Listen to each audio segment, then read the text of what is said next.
Watch Ake on Reeby Television this and every Saturday at 4:30 p.m. Ake Noni Ule Ubali.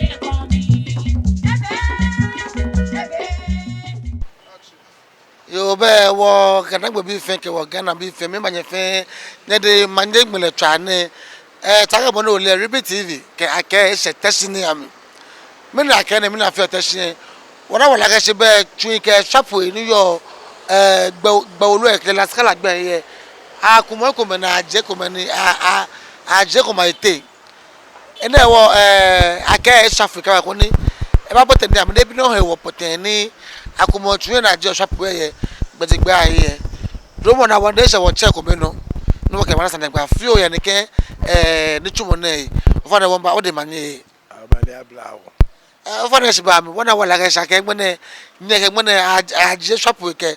2 year lolly beja. If I know a big bam of you. Mbra be no ni yom peji be government ni ibaka o be be ni traffic ke be ni yo Teshie na be ifejuma ke be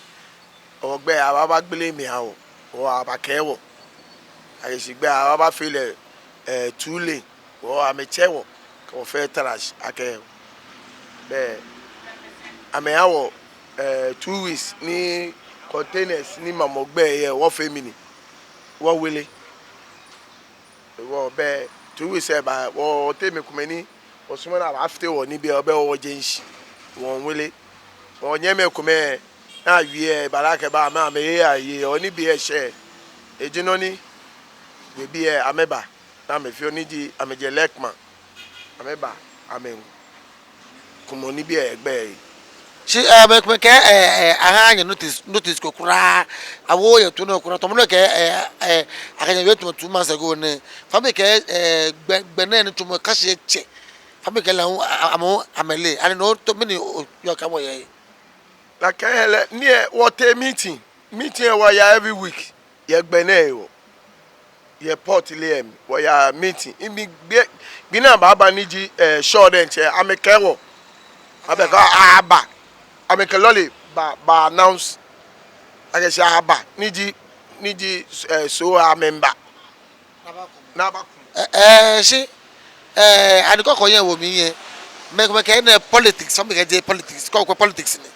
oh any ele government fe no ko le onyo ka ke politics ni government ele ke fe ni lele politics ake ndi solo MPP le government ke e ba wa fe wo gbe na yawo se won like government e ba aka wa ya pe aka wo wie yo ene ya ke politics ni yo beto bani wo che yo ke tue na komo ke swapo je fe aka be na pele da ochi no ye port bi ale mi ja be am fa me ya we na am notice o mu je ni to me ye kan ni aba na akomo swapo e abro ke je no ko ye wo se mo ke wo ma so le mo ke no ya lo le gbe mi gbele mo wo ni akomo tun ye be abra bi bo ba sa wa ke yo me ko no acha asa acha no anya ko mi mo ne do machine gbanji jamache odote wa ya ma mi ko wo e ko mani akomo ke e ko mani amehuni akomo ko wo na ni bi ni ya no e ma mi ne rado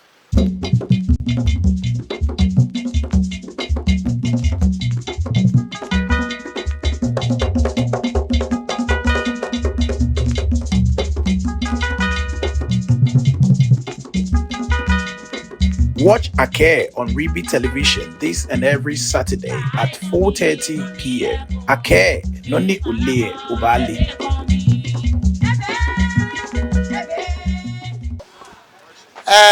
Shkome ko Ake tambolin ke bo je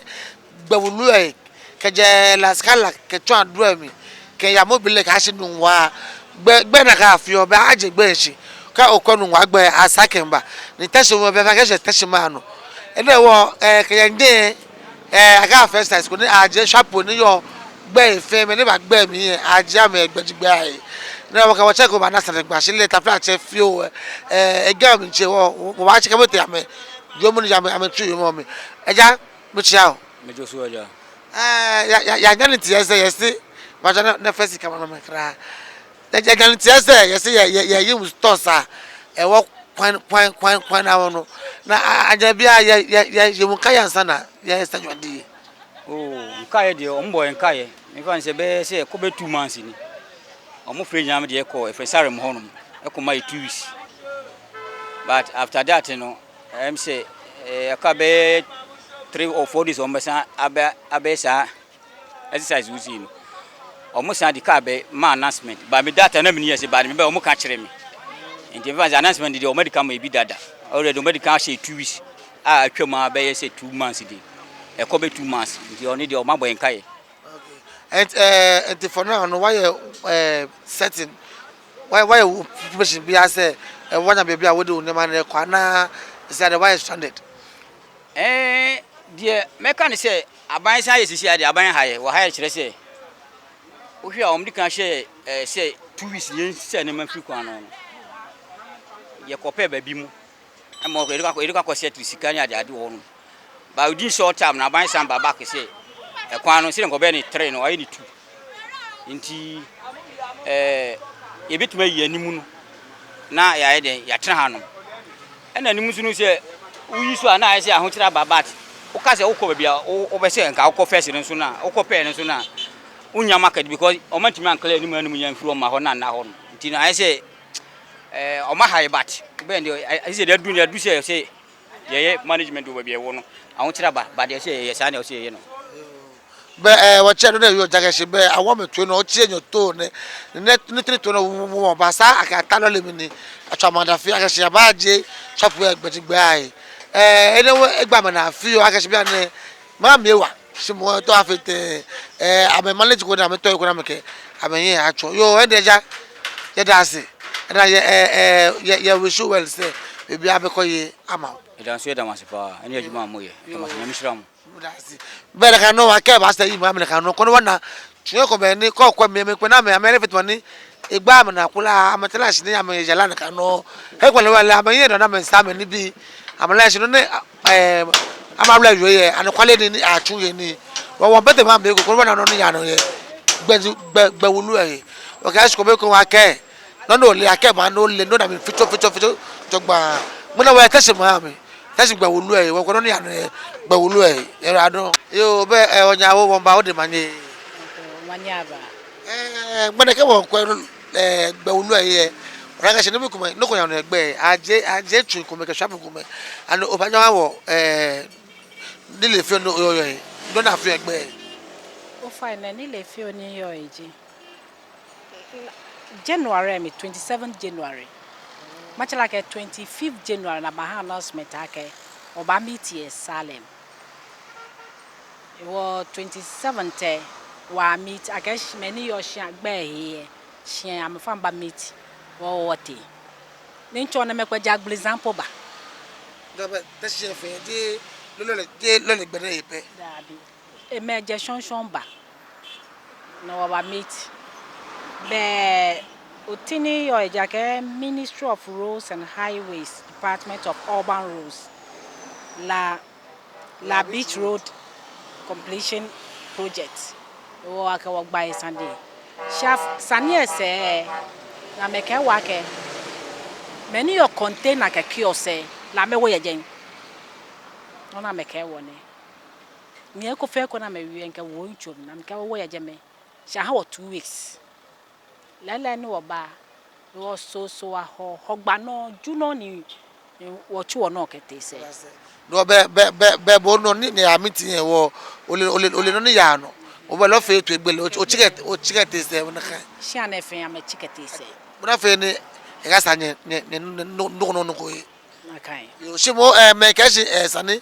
compensation kwanda amanya we ni compensation sane ko yi o fine na make container ke kiosk la wo ye gen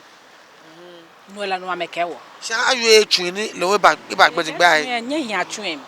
shike balake e kule ba ta here ke sheje me aka oba aba alebona gbana no ba chon ko ni atahi sinwele mlaye wo ni radon si ma shike me ke wo papa ko me le on la fe onupa ye ma mi le on ka o che gba ka Mr. Lai mo fo mo le Mr. Lafa na wo body manye abla o van tenye o ten we to gba yes mo bi kan ke ma wo mi ye wo gbe na fe mo ye o ye ni le fe ko ye Oh, ye ni le fi oku ye no ji lele amla lo e ke ba fi gbe ni mano ya le gbe ji kankan to ni eko e si be pia mi aba fe aba kumo no ni sani akumo keke ashi esuishi to wo na ekume ye la boni wo na ne ro ke lele ni amla lo e ke ba sa ni ekumo ni esuishi be no ji sani bof modin fe modin ni ba nye ko ne nye etu eni na kan pepepe ko ni ma aya no shika ba kumo ni bi eni atun ni mpe e ka ke ngbe man bi e mu ashi no onpa amla lo e fa ko ni no ni e ba fi e cha no ko ni ano na kan pepe le ke na kan ne yin no cha mo la gbene won we wi mo ko no ba wi si me ka si gbe ne pa ko ajo fa me ke aje se ye aje bo se kan be ani no we gba otu e da le ji anokwale aje bo se kan yi no ton aje aga ba gbagbe ne si na kan bia mi no ni wole ji aje bo se kan yen gbe ba asa ewuku mai no be pene ni acha na kan gbe no na kan ji no wona anokwale ji oje anokwale ji ele wole si kaka afi gba afio ni bonisa na afile na kan ji bonisa na afile eko moni he ni sa ya ge wo fe mambi ke gbeme ko meji wo si sa mo go ke sa mo ko ye nu atun je no ji sane na ka ba wa he ni sana bia tuntun aka ba ni ji double road e ba wa bia na ashi ne gbe ni mene no aba ge asa acha no ko ni ka fe na kan be ke na gbamba yan man lusu shika man bia hu ahiba shame na kan bia no se wona ga se me lo gbe fa compensate mo fe mo je na kan bia mi compensation lele na kan me ko me ke ni si ache me ko me po pren no age lele a compensate me si ko we bi antone sande no kan to chuchu sande here e work ye ya ka compensate mi papa alo mi neje mi ni si an e ba chon mi no bi antone ni akumo ngben ya wo no enemeji ni bi ni sane a take no me fe into consideration ko ni akwebo na ba ya le ko ni mo fe mo ya jole ma me ya ge gbe fe mo mano ya ni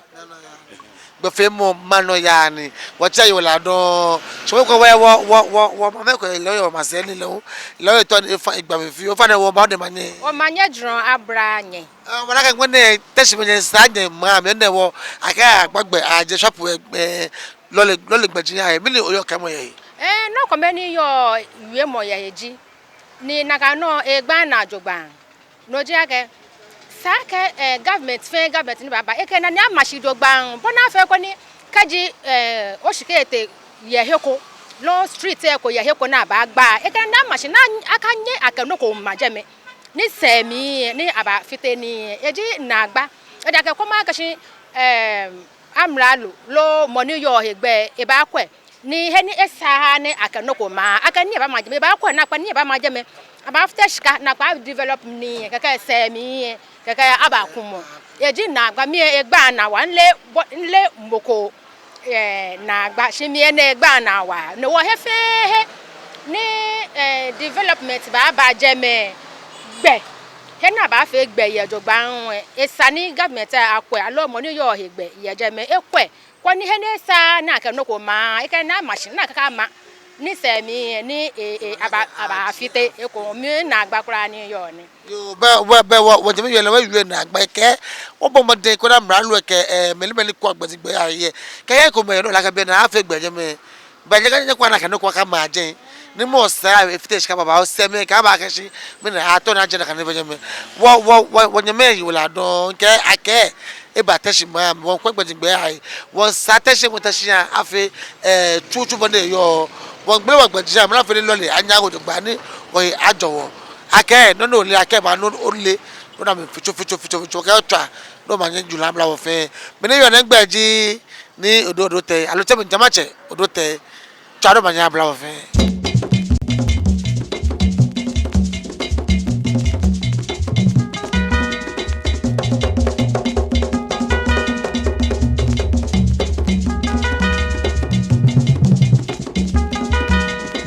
Watch Ake on Reeby Television this and every Saturday at 4:30 p.m. Ake, Noni Ule Ubali.